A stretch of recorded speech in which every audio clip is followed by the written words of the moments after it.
When the rain began, no one thought it would last this long. The sound was gentle at first, like a soft song against the rooftops, but by morning it was roaring through the valley. The river that once gave life to the small town of Willow Bend had turned into a dark, hungry monster, swallowing everything in its path. People packed their bags, grabbed their children, and fled to higher ground, but one woman stayed. Her name was Clara James, a quiet engineer who had returned home after her father passed away.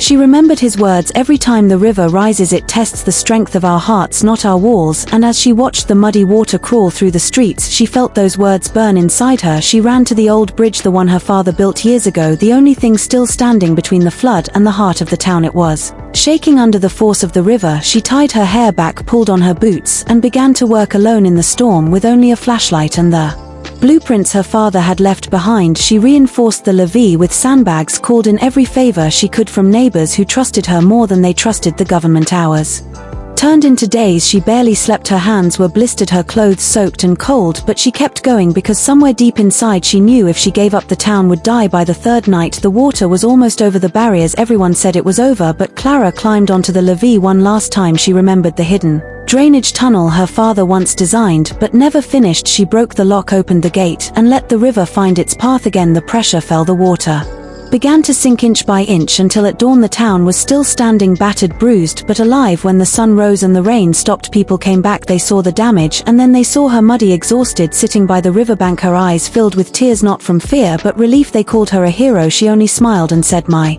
father built the bridge, I just refused to let it fall." And in that moment the town of Willow Bend learned that sometimes the strongest walls are not made of stone or steel, but of one woman's courage to stand when everyone else walks away.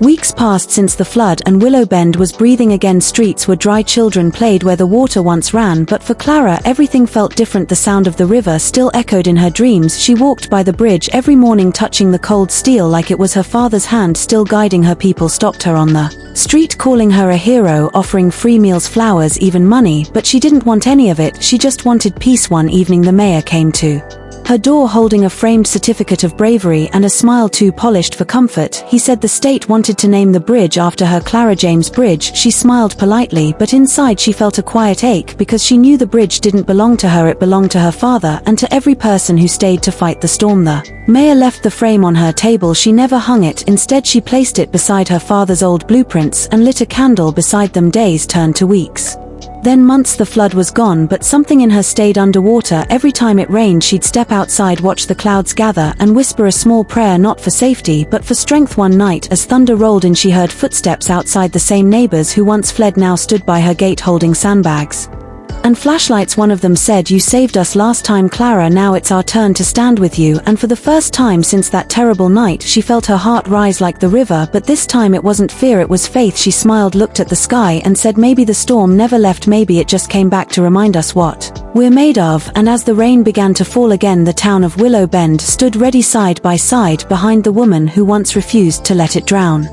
Months turned into a year, and the memory of the flood became a story parents told their children on quiet nights. The bridge stood strong, the river calm like a sleeping giant, but Clara James was still the same woman who faced the storm. She worked again, fixing roads, rebuilding homes, teaching others how to protect what they love. Her hands still carried the marks of that night. Her heart still carried the sound of the rain. One morning a letter arrived from a town 200 miles away, a place called Green Hollow. They had seen what she did, they had read her story, they wanted her to help them build new levees, stronger, safer, smarter. She hesitated. She had never left Willow Bend since the storm, but something inside her whispered, "This is what your father would want." She packed her bag, took one last walk by the river, and whispered goodbye to the bridge. When she arrived in Green Hollow, the faces were familiar, not in name, but in spirit. Ordinary people afraid of losing everything. She taught them not just how to build walls, but how to stand together when fear rises like water. For months they worked side by side, through heat, through rain, until one day the levee was finished, and for the first time Clara felt something she had not felt since the night of the flood. Peace. When she returned home, the town was waiting, children holding signs, old men tipping their hats, a banner across the bridge that read, "Welcome home, Clara." She stood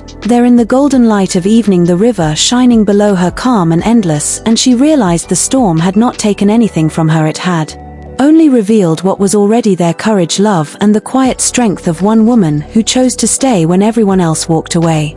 Years passed, the river stayed calm, and the town grew stronger with every season. Children who once played in the mud after the flood had grown into builders and teachers and dreamers who carried Clara's story in their hearts. She had grown older, her hair now silver like the morning mist. She still walked the same path by the bridge every day, leaning on her father's old cane, tracing the cold steel with her fingers, and smiling at the sound of the water. One afternoon, a group of school children gathered by the river. Their teacher asked them, "Do you know who built this bridge?" A little girl raised her hand and said it was built by a man, but it was saved by a woman. Clara smiled from a distance, her eyes filled with quiet tears. The teacher waved her over, and the children surrounded her, asking about the night of the great flood. She told them, not about the fear or the rain, but about the people who came together, about how courage is not the absence of fear, but the decision to stand anyway. The children listened wide-eyed as the sun dipped low, painting the river gold, and when she finished, one boy asked, "Were you scared?"